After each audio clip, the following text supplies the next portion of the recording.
The Clean Power Hour is brought to you by Continental Energy Solutions. I'm Tim Montague, your co host. Welcome to the show.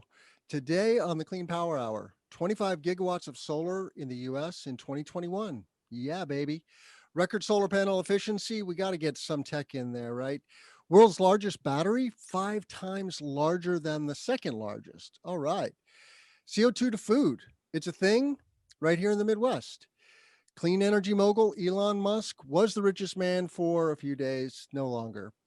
And GM is rolling out an EV delivery van to compete with Rivian, or they will go extinct. Welcome to my co host, the man from Massachusetts and the commercial solar guy, John Weaver, my co host. Welcome, John. I'm the co-host, John Fitzgerald Weaver. Hey, Tim, how are you today? That was funny. If they don't build it, they're going to go extinct. You know what? One of them are. And if Oh, it's yeah. that one, yeah, you know, Yeah, we have a this, carbon bubble. There's going to be a lot of oil companies going extinct, and we're going to have a lot of legacy automakers going extinct. I say sayonara. I hope Toyota's the one I'm rooting for because I've owned 5 Toyotas, 5 or 6, and they still can't seem to get their heads out of their butts. But I do have a sweet spot in my heart for Toyota, even though they're not American. I was telling my friends on the trail over the weekend, there's more American made auto parts in a Toyota than there are in a typical Ford, though. So, in many respects, Toyota is an American car because Ford shipped all its manufacturing to Mexico. I think Toyota is going to do very well in the next gen car race. I once spoke with two gentlemen who work in Japan, and one of the things they said they liked about Japanese tech is not that it was number one, but that it was number two, but it Hmm. was a really awesome number two. And Yeah. he said they're really great at make. They may not be number one. That's okay, but let Elon be number one. And if Toyota happens to be number two, or Mercedes, or VW, that'd be great. Yeah. Those rumors swirling around that Apple is going to do a deal with Hyundai. Um, Yeah. I don't know. I mean, I like Hyundai too. I came close to buying a Hyundai when I bought my last Camry before I bought my Model Y. And I hate to say this, John, but I'm having a little bit of buyer's remorse on my Model Y. Oh. Um, and so I'm starting to read more. And Consumer Reports now has a full report out. It was only a middling performer for Consumer Reports. Not Yeah. nearly as it didn't do as well as the Model 3. Well, of course. Well, I assume that. I didn't buy it for performance though. I bought mine for uh Yeah, no, when I say mileage. performance, I mean all around. Okay. Okay. The fit and finish has issues apparently. My car doesn't have fit and finish issues that I'm aware of. I just don't like I want to speak truth to range. The 200 actual versus 300 Yep. computer just is not sitting well with me. We don't have a ton of superchargers in Central Illinois, so if you run out of juice and you're an hour away from the charger, that's a problem. Mm. But I digress. I want to talk about the US renewables industry because there's a story in PV Magazine that solar, of all things, is going to lead the way to a record year for the renewables industries. And I mean, this is not a surprise to you and me, John, but it's a surprise, I think, to people in the energy industry. And the cool thing about this story is that battery storage is going to quadruple battery storage capacity in the US in 2021. So big year, it's kind of a tipping point, I'd say, for batteries. We already hit the tipping point for wind and solar some years ago, but Well, you know this author too, apparently, Joe Bebon. technically, I don't know him. I'm connected with him in time and space, but we are separate. We've never occupied the same time and space. But Okay. he was the guy that Christian Rosalind wanted to hire back in February of let's see, 2018. And we were at Boston SPI, Solar Power International in Boston, February. Nice, wonderful place to go. And he was walking around the hallway and Joseph wasn't there. And he happened to turn left and he goes, John, you write for electric. Would you like to write for PV Magazine? And so I was his second choice. And it turned out that I was awesome for 2 full years being that writer. And now, the machine has shuffled a bit. And I found out probably the same way you did via LinkedIn that Christian noted this guy, that who he was. And I was like, oh, sweet. That means I'm going to get more solid quality news. And I'm looking forward to that. So where does Joe come to PV Magazine from? I have no idea. Okay. I saw his name. I put a mouse over it, and then I didn't really delve into his details. But I think he's been a writer for a while, so he probably comes with a solid knowledge base, which is going to be cool. Yeah. Solar people know some solar stuff. That's great. So the EIA is saying we're going to get 40 gigawatts of wind and solar. 39% of that is going to be solar. 31% will be wind, and 3% will be nuclear. We're going to apparently energize a nuclear power plant in Georgia. It's the first power plant, I think, a nuclear plant to be energized in a long while, and one of the very few under construction. There was one that was recently powered up, and those two are the only ones. There was one called Watts Bar, and that one took like 30 years to finish. So, I'm not joking. That's serious. It's like it took like 30 years to finish. Yeah. Seriously. Yeah. Those nukes are complicated machines. That's the challenge that nuclear faces. It's a super complicated machine, and when things go wrong, people die. So not that people don't die if a wind turbine blows up. I mean, that could kill some people too. Solar arrays, they don't tend to blow up so much. Although I have a colleague in Arizona who is doing O&M on an array that caught fire. 10,000 solar panels burned up. wow. That was not recently. This is old news, but anyway, it does happen. Yep. Yeah. So this report's neat. First, they talk in AC level. So whenever the EIA puts out a report, they talked about 15.4, 19 gigawatts, 20 gigawatts AC. So roughly 25 gigawatts is what is going to get deployed. And that's a new record because this year we're in the 19 to 20 gigawatt range. So we're going to grow another 25% over 2020 and 2021. That's pretty sweet. We're adding 1.1 gigs of nuclear, but I think we're losing, and I saw today on the EIA's page, Today in Energy, I think we're losing 5.1 gigs of nuclear. And I did some super rough calculations for like capacity factor, trying to be smart.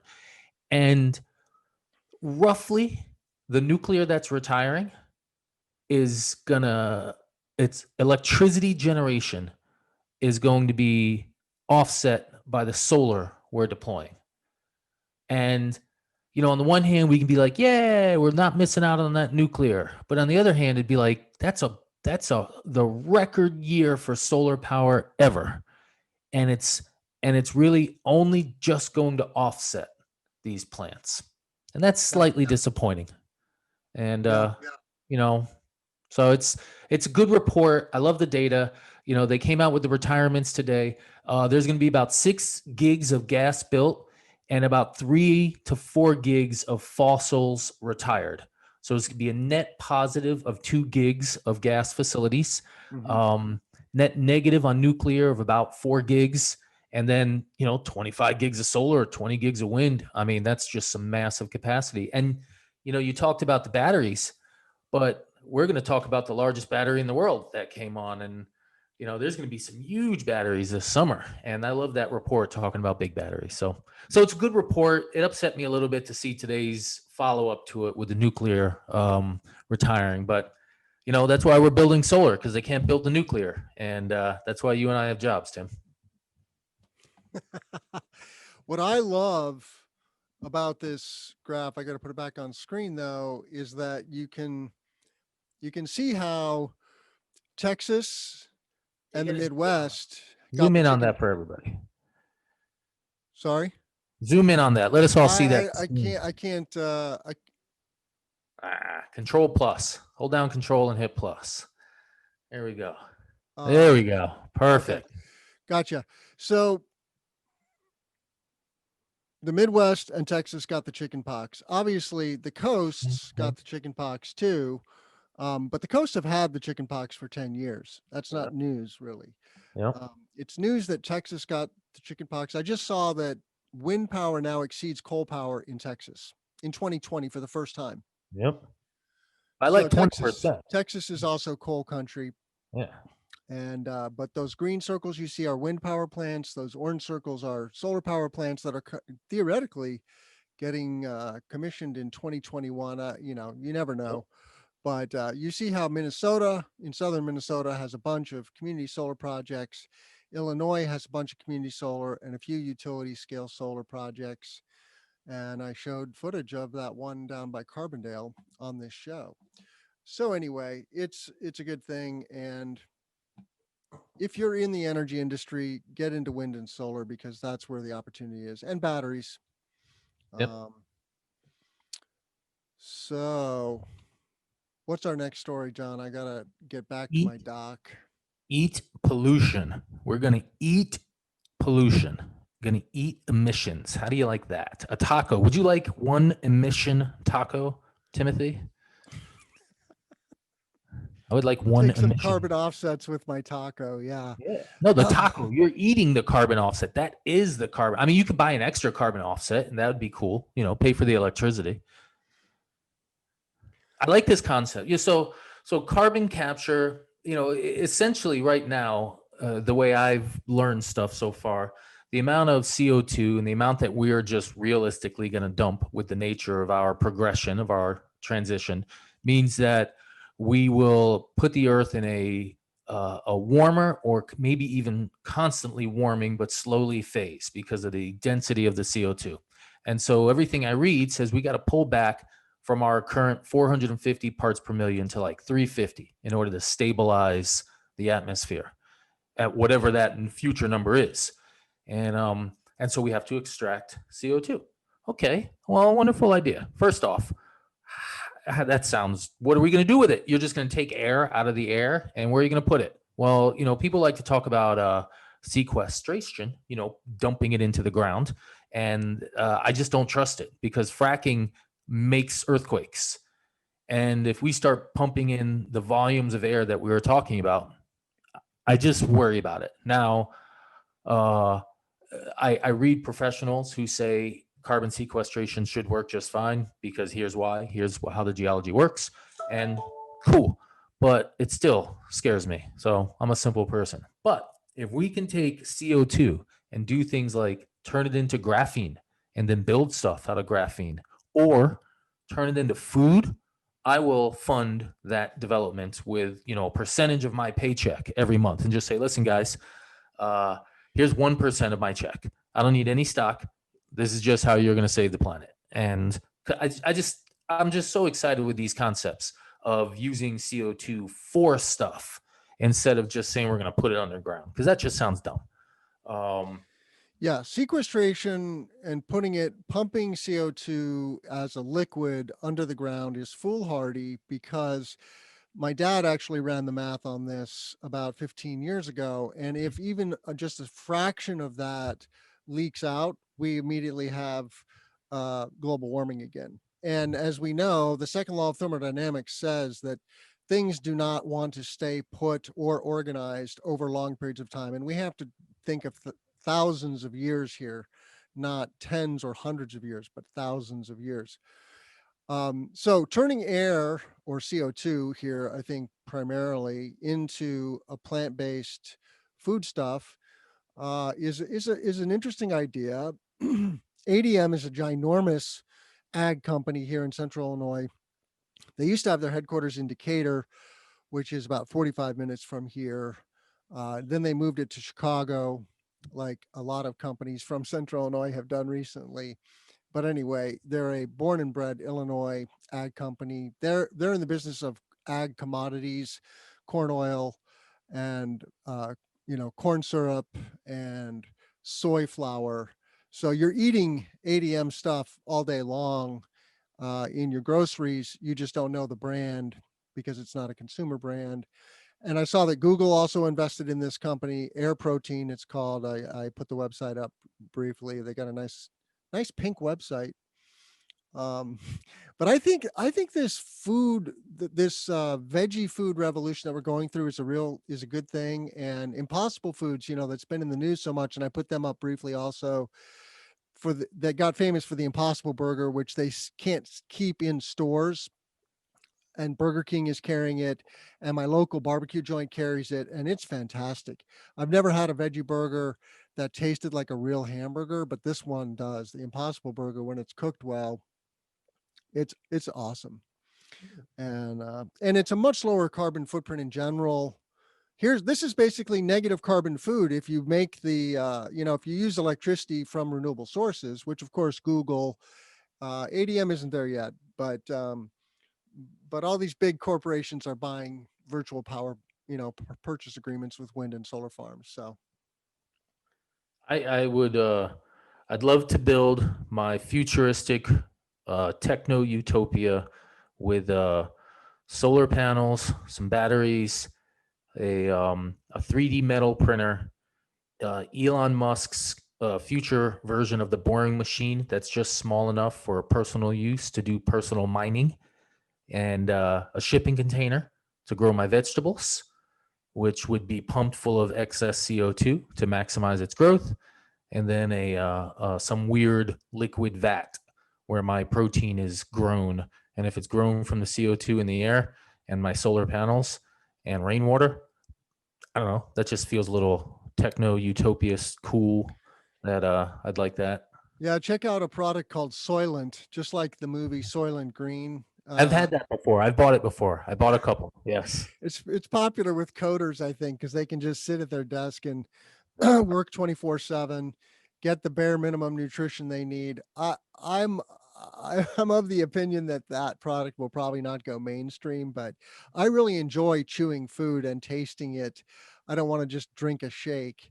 But you had a related story about carbon markets, and Hmm. China has launched the world's largest carbon market. Well, I mean, it's China. So it's China. So everything that China launches is the world's largest. And Yeah. so yeah, but India soon though. Actually, technically, India might already be the largest. Who knows? But anyway, but this is just a tweet from someone else. If you scroll up, there's actually four unique carbon market events that occurred. So China launches theirs. EU has seen CO emissions break 35 euros, which is a big number. It's been like 10 to 15 for a while.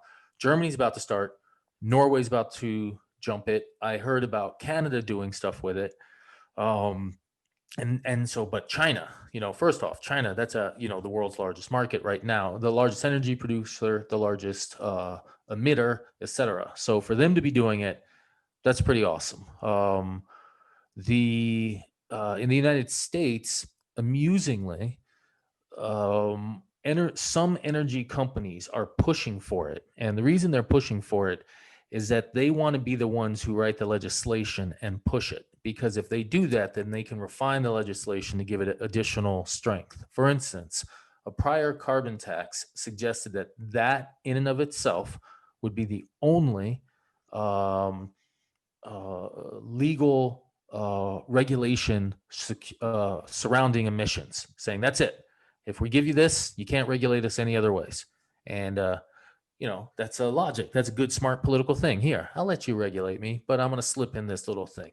And so I think it may come to the U.S. We'll see. I don't know, but I think it's real interesting to watch. It's part of what made the U.K. have coal like go to zero this summer. As the summer approaches, you're going to hear the UK say, "Hey, we didn't need to use any coal for like 4 months straight." I mean, they went like more than a month straight with burning no coal. The home of the Industrial Revolution doesn't really need coal anymore. And I bet you this month they're going to say something like 4 months. And they're going to be like, yeah, unless there's some sort of weird event where like the sun goes out, that's what's going to happen in the UK. And it's partially because of a CO2 price. And so I thought those 4 points were pretty salient. And China doing it is pretty interesting. It's the biggest market. Yeah. We talked about sequestration. The Norwegians are experimenting with taking natural gas from their oil drilling operations in the North Sea and pumping it underground under the ocean, that has a little better odds of staying underground because of the intense pressures of the ocean on the crust. But anyway, I'm a fan of carbon taxes and carbon markets. I think those have legs, and I think we will see this blossom. And just like gasoline tax, I mean, it definitely makes it, it makes consumers think twice about alternatives.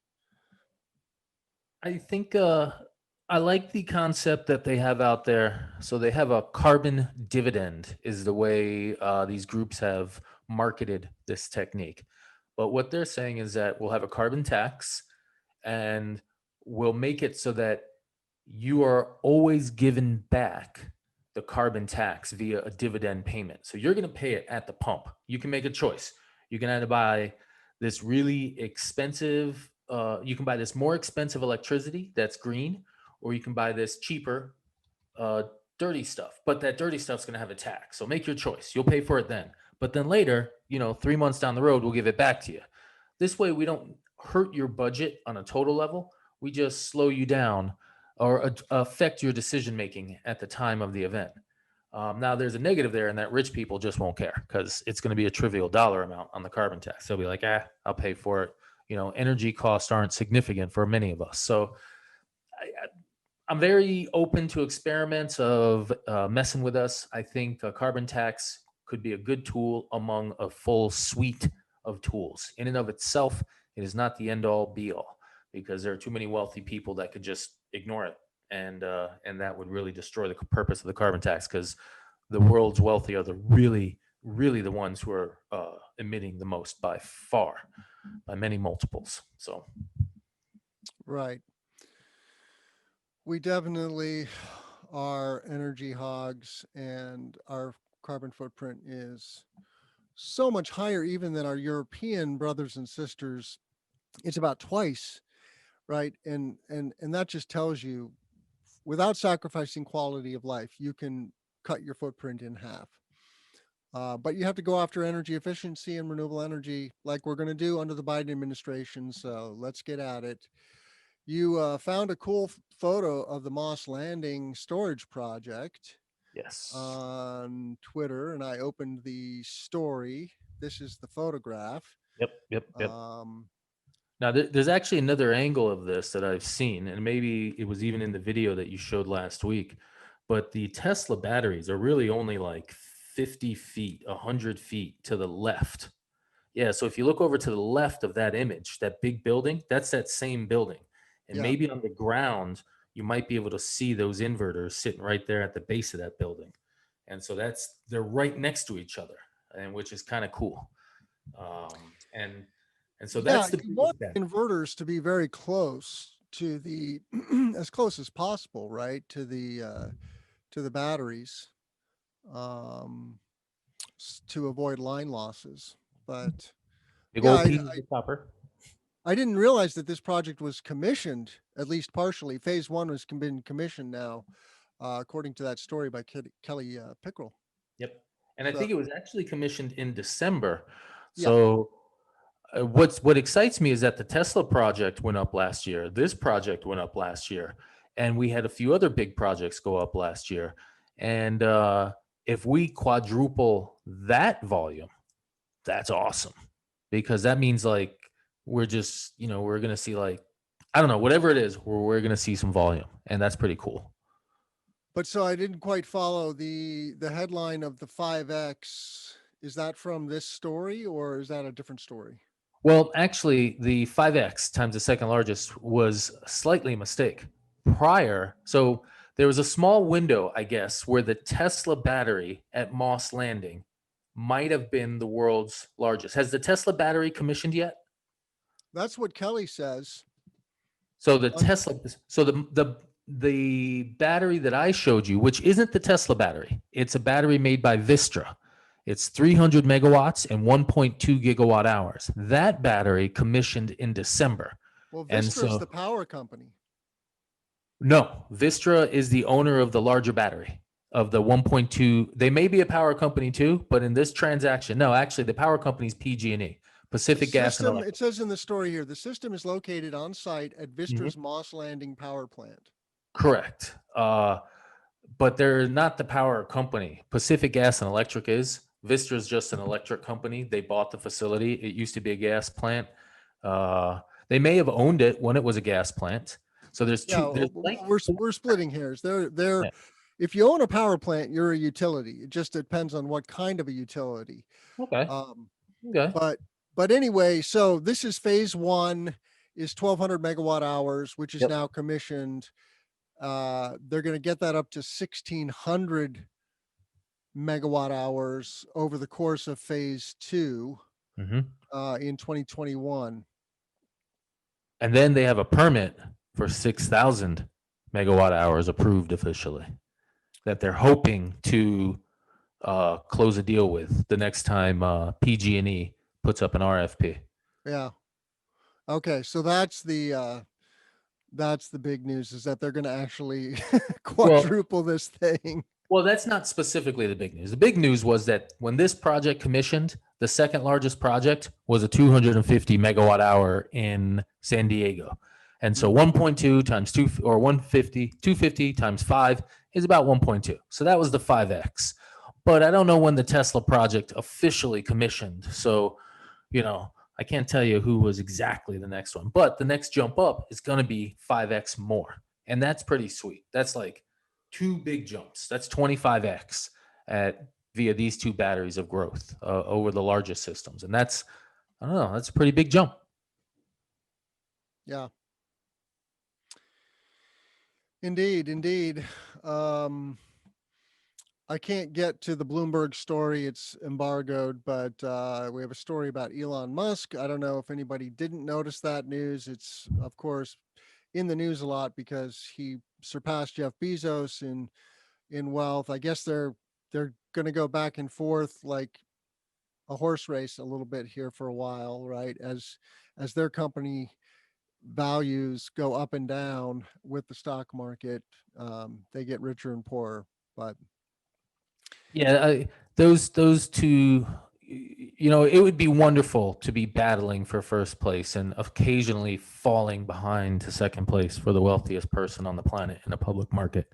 So I think they're okay. And I'd be really interested to see what the value of SpaceX would turn into if it were to go public. I mean, that company is going to be like the asteroid mining first $100 trillion company because it's going to monopolize like space mining. yeah, And about a month ago, there was all this rumors floating around that, Elon has hatched an idea to create a holding company and put all of his companies under one roof.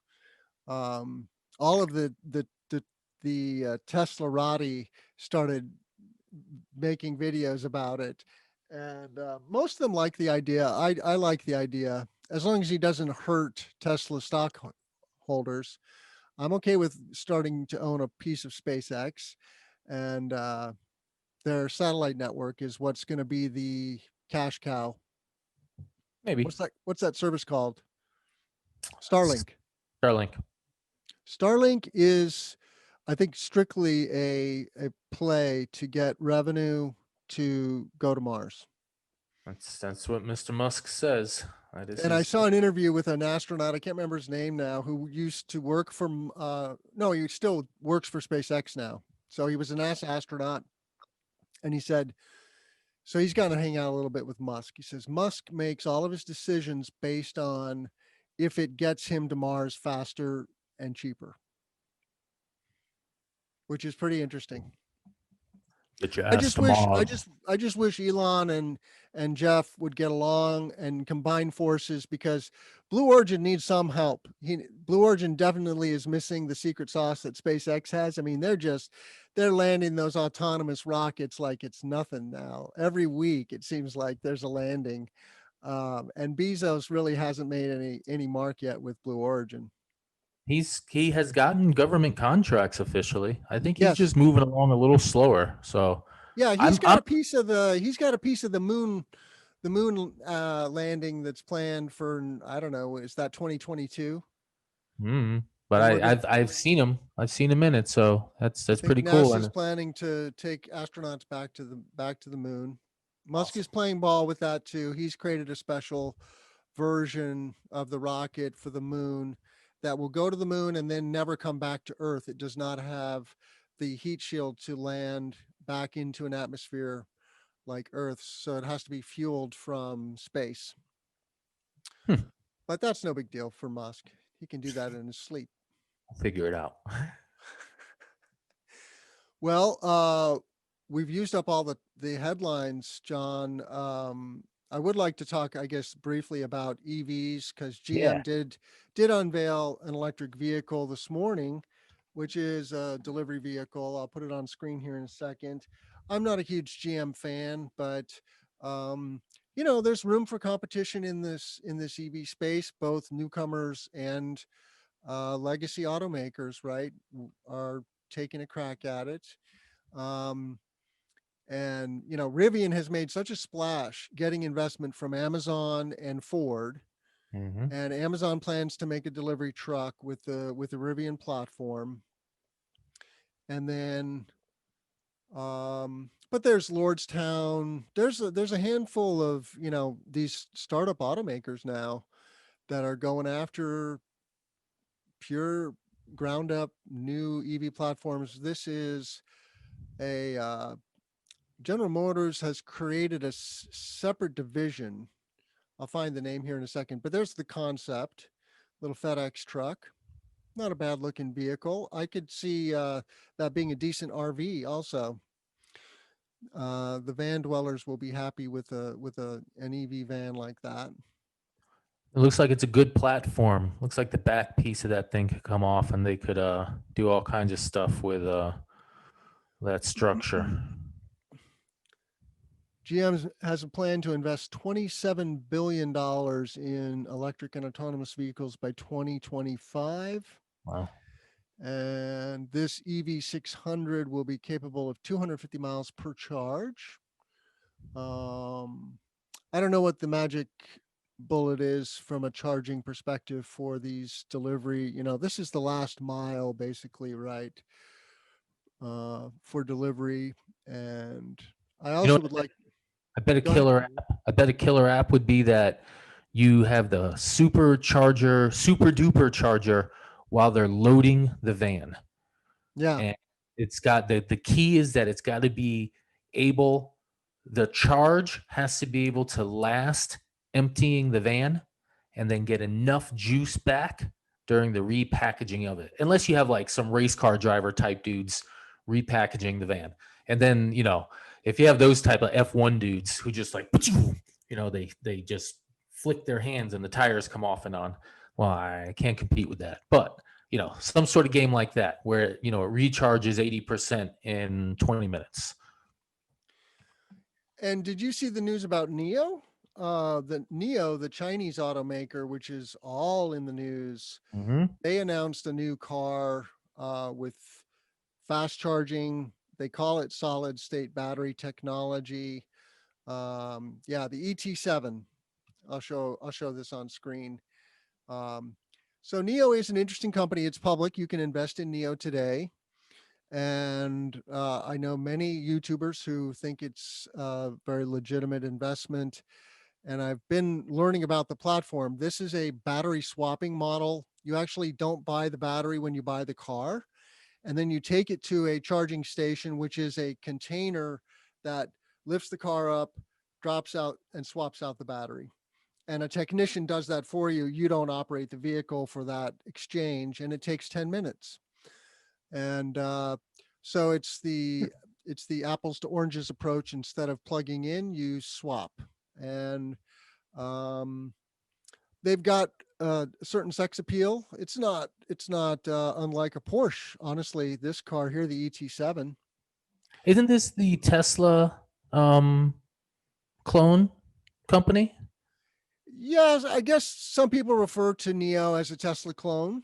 Well, they Um, said it specifically when they founded themselves because they said um, that they want to Chinese rival. Chinese Tesla rival. Like they specifically said, hey, we want to do like Tesla, because Tesla specifically said, hey, use our, yeah, look at that. I mean, that's the Model Y. The Tesla said, use our ideas, use our stuff. Yeah. And they said that to everybody. They put their patents out there, and Neo said, okay, this is what we do. We're amazing at emulating others. And I think this is the Tesla company that's they specifically aimed for it and said, listen, Tesla made something beautiful. Let's do our best. And so And they're also going after some other consumer products. They've got this Neo House. They've got a store for lifestyle. And so it's an interesting company. I don't know what the Neo House is, but apparently it's a thing. I like the idea of having a full on beautiful, that looks like the guy from Office Space. A full on beautiful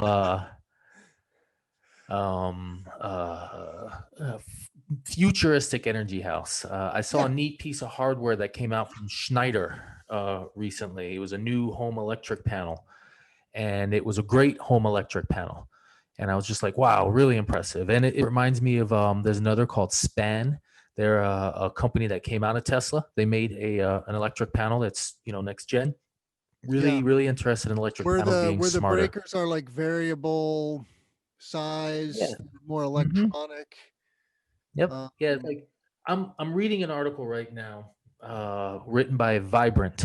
They're a technical analysis type group based out of Colorado, full of PhDs and super smart. Dr. Christopher Clack is their head guy, and they just wrote a report and they said, hey, if you start to include the distribution system, not just the transmission system, but the distribution system and how it's going to deploy solar plus storage, we can save another $500 billion on the grid. And my thought is that, okay, if you look at the power grid, first off, you have this nodule, this center thing. That's the big power plant. Raw. Then you have big lines. That's the transmission coming out of it. Then you have the next layer. It's like, how webs grow out. You have the next layer of distribution. And then if you do an additional layer inside the house, where you go from that distribution, you hit that transformer, you go into the house, you hit the box, you hit the actual box, and then you spread out a whole nother level of demand charge management. Mm-hmm. I keep hearing from the smart people on energy Twitter, they say if we throw down demand management all the way down to every product, at any moment we can probably drop 30% of the grid's electricity demand because of we just know this. And that type of thing, having that flexibility in the power grid, a 30% swing, that's something that makes, all of our solar and storage and wind challenges greatly manageable. It just adds a layer of power to us managing this. And so I like the smartening up of it. And if Neo is going to make a smart house based upon their learnings of making a smart car, then I hope they try to get into the US market. Looking forward to it. We forgot to cover the Jinko story. Do you want to do that? I didn't forget. I was watching. I was just being patient with you. I just jumped right over that somehow. I love talking about Jinko. They're one of my favorite solar panel makers. Yeah. But hitting 25% efficiency, I love that number. That's a cell. That's a TopCon cell N type, and 24.9. That was certified number one. It was a big jump over the prior, which was like 24.5. Now, this morning, they just came out with the first module based on this cell, and it's 23.1%. That is the first time I have seen a solar panel sort of kind of maybe available, because I bet you the availability of this panel is like there's probably 10 megawatts per quarter available. But it's the first time I've seen a panel higher than SunPower at 22.7%. And that's always been my gold standard for, hey, you want the best panel on the entire planet? Well, spend $120 a watt and we'll get you a Maxion.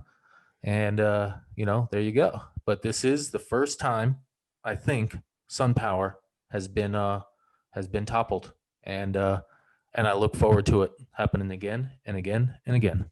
Yeah, and SunPower is no longer an American panel maker. They just announced that Maxion is closing its Oregon facility. So no more SunPower panels being made in America, to my knowledge. Maybe a little dribble in San Diego, but Mexico, and they're going to Singapore. Is that where Maxion's headquarters is? I have no idea where Maxion is located. I thought Maxion was a China-based facility, I think it's in and Southeast Asia, but yeah, they do have Malaysian facilities for. There's a big chip industry in Malaysia, Southeast Asia, anywhere near surrounding SM, Taiwan. Lots John, of chip. when you look at this diagram though, do you Mhm. see something novel? Like I've never seen this ultra thin tunnel uh, Well, called that's what out. TopCon is. That's specifically, I think, what TopCon is that tunneling.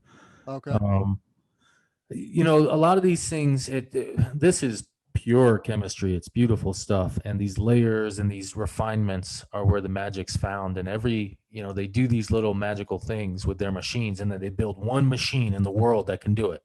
And so right now, there's probably one machine that can make this solar cell. And I don't know the explicit piece of it because, to be honest, some of it just washes over my head when they talk about how they move electrons and all that stuff. But it's cool. I'm so entertained. I have two stories on Perovskite coming, and one of them is going to be on Oxford PV, an update Hmm. on their schedule. And Yeah. the next one is going to be on a new one that just jumped on the radar, and they set a record for perovskite plus silicon tandem.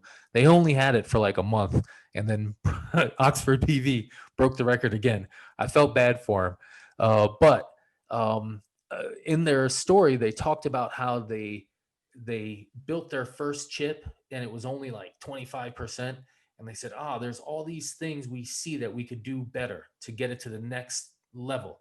And they said they attacked each individual challenge.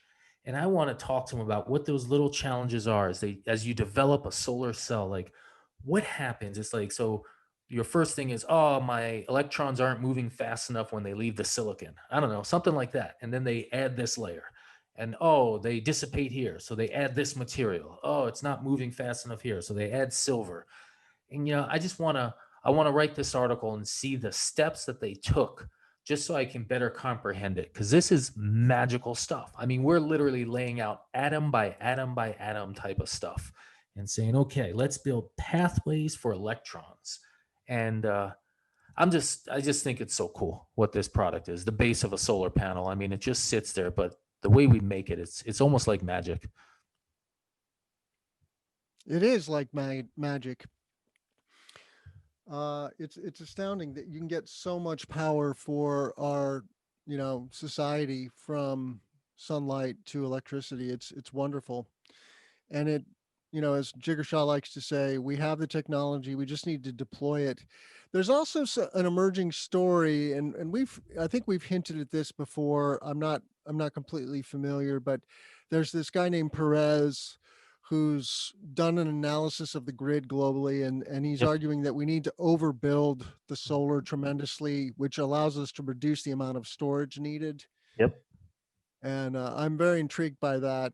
Basically, his argument is it's more economical to overbuild cheap solar than it is to, you know, go large on the batteries. So, Yeah, and I've covered his reports, and he's done them in a few states, and his ideas align with First Solar and some of the research they've done.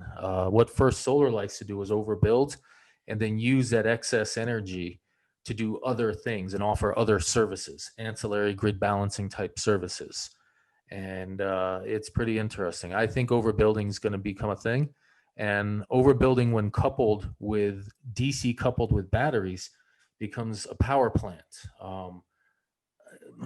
There's a hint of a 2.9 to DC to AC ratio coming out, Tim, at a large power plant.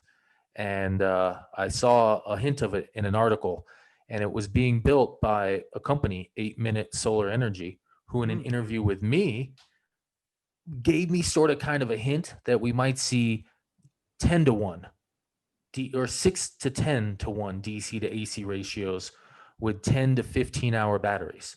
And that's a 24-hour power plant, because in the Southwest, you have a 6 to 7, you have a 12-hour window every day Yeah. of actual power. And so you don't Yeah. need a 24-hour battery. You need like a 20-hour battery. And that's coming. These oversizings are coming. Power grid's going to be 80% wind plus solar, 10% hydro, 10% nuclear if it can hang around. We're going to build so much offshore wind. We're going to build so much wind, and we're just going to keep pounding solar everywhere, from your car, on your doghouse, on your neighbor's house, in the local business. There's going to be solar everywhere. That's it. Sorry. Just comes out every once in a while. Yeah. I'm with you. Solar everywhere. That's a good mantra. Solar in mass. Right. All right. Well, John, I think we should wrap this up. How can our listeners reach you, Mr. Commercial Solar Guy? Well, you could type that into Google, and you can find my website, commercialsolarguy.com. On Twitter, I am Solar in Mass. If you go on LinkedIn, Commercial Solar Guy, just type that into the Google, and you'll find me in whichever format you like. This is a project of mine, and we're a general contractor located in Massachusetts. We build, we develop, we do all kinds of stuff. So we can help you with your solar, residential, small utility, and really commercial, because Commercial Solar Guy, of course.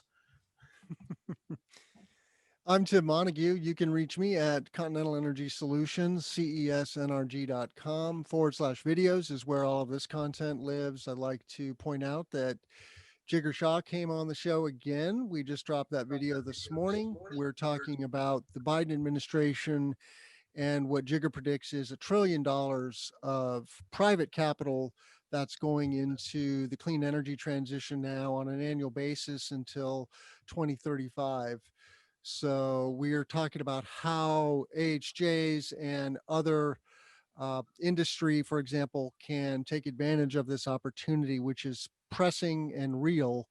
And with the Georgia election results, it's even more real, right, John? Because now the Dems have control over the House and the Senate. But also very excited about my recent interview with Hanan Fishman of Alencon. They are a competitor of Dynegy's, and I think it's Dynegy. Can't remember. But we're talking about DC coupled storage. Lots of good technical info here. There's a whole ecosystem on DC coupled that I'm learning about now. We've only dealt with AC coupled, but check out Solar Podcast here at csnrg.com/videos. And then all of the Clean Power Hours are here with me and John Weaver, aka Mr. Commercial Solar Guy. So give us a thumbs up, subscribe to the channel, share it with your friends, and please reach out to us, make comments, and lead us to more and better news, information, and guests for all of this content. I want to thank you, John, for joining us, and let's grow solar and storage, my man.